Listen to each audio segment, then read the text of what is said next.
पहला तो આજની આ પ્રેસ વાર્તામાં આપ સૌનું પત્રકાર મિત્રોનું હૃદયથી સ્વાગત કરું છું। ગઈકાલે આમ આદમી પાર્ટીમાંથી રાજીનામું આપ્યા પછી ઘણા બધા તર્ક વિતર્કો થયા।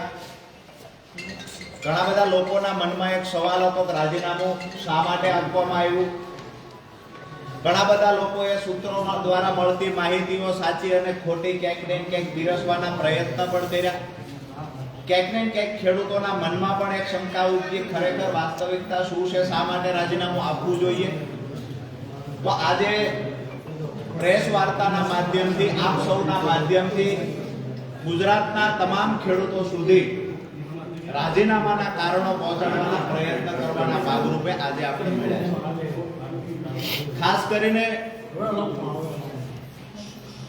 જેલવાસ દરમિયાન આમ તો હું જ્યારે જેલમાં હતો ત્યારે ઘણી બધી પોઝિટિવ નેગેટિવ તમામ પ્રકારની વાતો અંદર અને બહાર થઈ છે।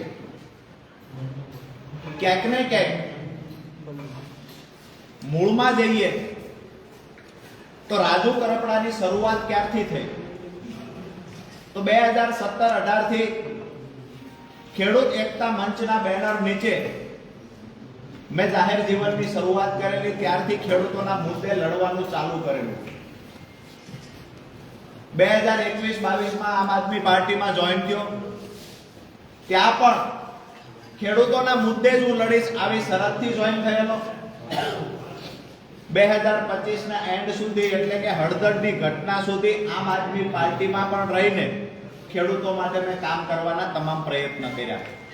આ સમયગાળા દરમિયાન ક્યાંક ને ક્યાંક જ્યારે હું બિન રાજકીય રીતે ખેડૂતો માટે અવાજ ઉઠાવતો ત્યારે પણ ખેડૂતોને પાક નુકસાનનું વળતર અપાવવામાં, જમીન સંપાદન થતી હોય તો યોગ્ય વળતર અપાવવામાં, હાઈ ટેન્શન લાઈન નીકળતી હોય તો એના માટે પણ લડાઈ લડ્યા।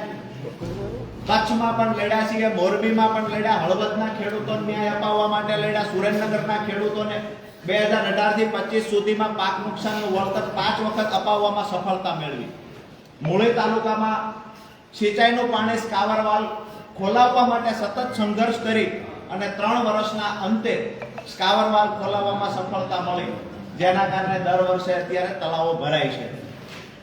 આ વાત એટલા માટે હું કરી રહ્યો છું કે હું જ્યારે કોઈ પોલિટિકલ પાર્ટી સાથે નહોતો જોડાયેલો ત્યારે પણ ખેડૂતો માટે અવાજ ઉઠાવતો, ત્યારે પણ ખેડૂતો મારી સાથે જોડાયેલા હતા।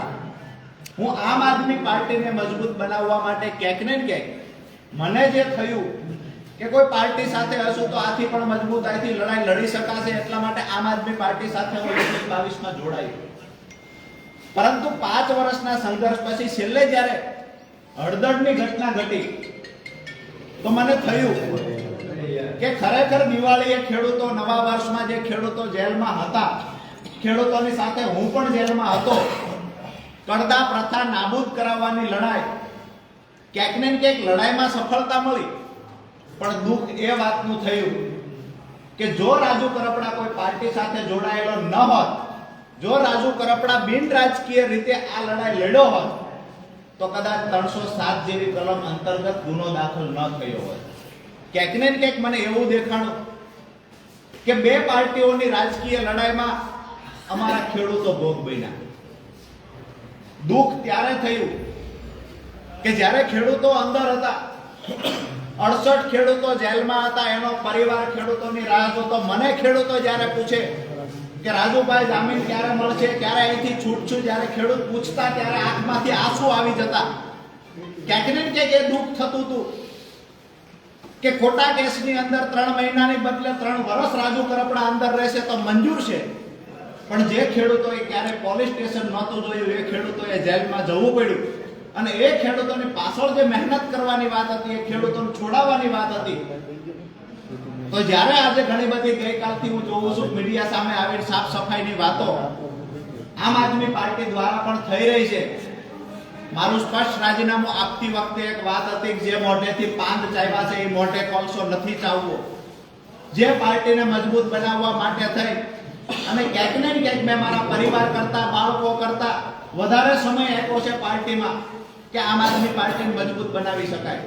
આપ સૌએ અને ગુજરાતની જનતાએ જોયું છે કે વિસાવદરની ચૂંટણીમાં ગોપાલભાઈને જીતાડવા માટે હું પોતે ઉમેદવાર હોય એવી રીતે રાત દિવસ મહેનત કરી અને જીતાડવાના પ્રયત્ન કર્યા. જ્યાં સુધી પાર્ટી સાથે રહ્યો ત્યાં સુધી વફાદારીથી રહી અને પરિવાર કરતા વિશેષ મહત્વ આપીને પાર્ટીને મોટી બનાવવાના પ્રયત્ન થયા. પરંતુ હું જ્યારે જેલમાં ગયો અને જે મને કડવો અનુભવ થયો કે પહેલી મુદત હતી અમારી 27 તારીખે, જે દોસ્તો તર્ક વિતર્ક કરી રહ્યા છે, જે સફાઈની સુખિયાળી વાતો કરી રહ્યા છે, અને ટૂંકમાં કહી કે 27 તારીખ 27/10/2025 ના રોજ પહેલું 12 ખેડૂતોના જામીન મૂકવામાં આવેલા, એનું પહેલું હિયરિંગ હતું 27/10/2025. વકીલો દ્વારા પાર્ટી દ્વારા વાતો કરવામાં આવતી કે હાઈકોર્ટના સારામાં સારા વકીલ હાજર રાખવામાં આવશે, ચિંતા ન કરતા. જેલની અંદર રહેલા ખેડૂતોને હું કહેતો હતો તમે આવતીકાલે છૂટી જશો, ચિંતા ના કરતા, આપણા સારામાં સારા વકીલો આવવાના છે. મને 27 તારીખે ખબર પડી કે પાર્ટી તરફથી સિંગલ વકીલ ત્યાં હાજર નથી રહ્યો. એકદમ નાના વકીલે દલીલ કરી છે અને ખેડૂતોના જામીન નામંજૂર થયા છે.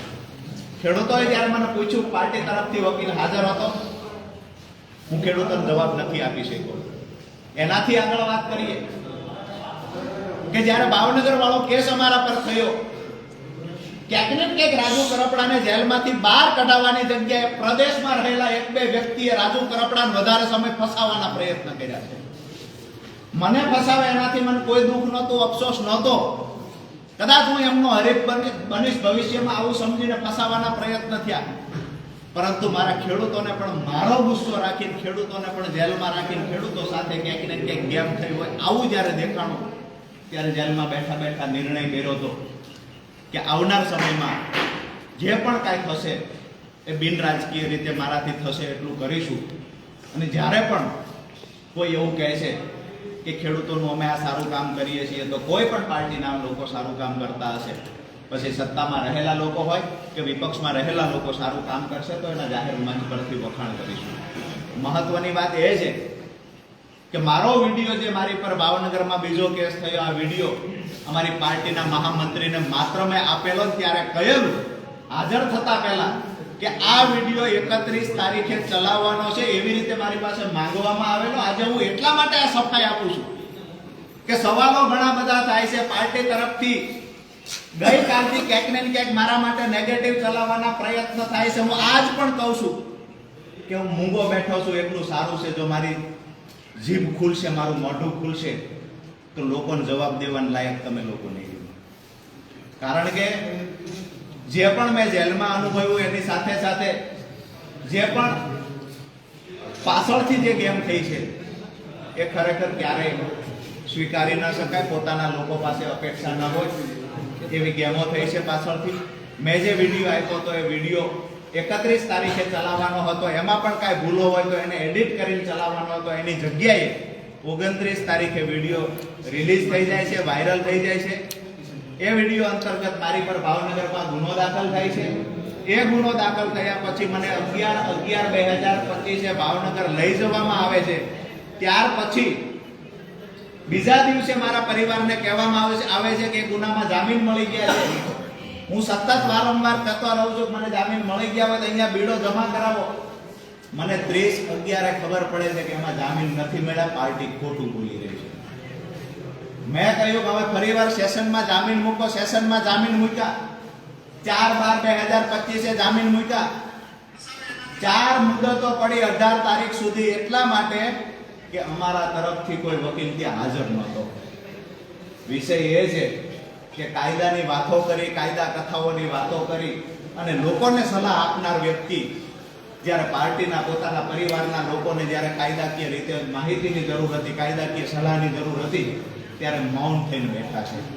ક્યાંક ને ક્યાંક વધારે સમય અંદર રહ્યા હોય તો મને એવું દેખાય છે કે પાર્ટીના અમુક પ્રદેશમાં રહેલા લોકોની નિષ્ક્રિયતાના કારણે અંદર વધારે સમય રહેવું પડ્યું છે. જે મદદ કરવાની હતી ત્યાં મદદ કરવાની જગ્યાએ ક્યાંક ને ક્યાંક નુકસાન કર્યું છે.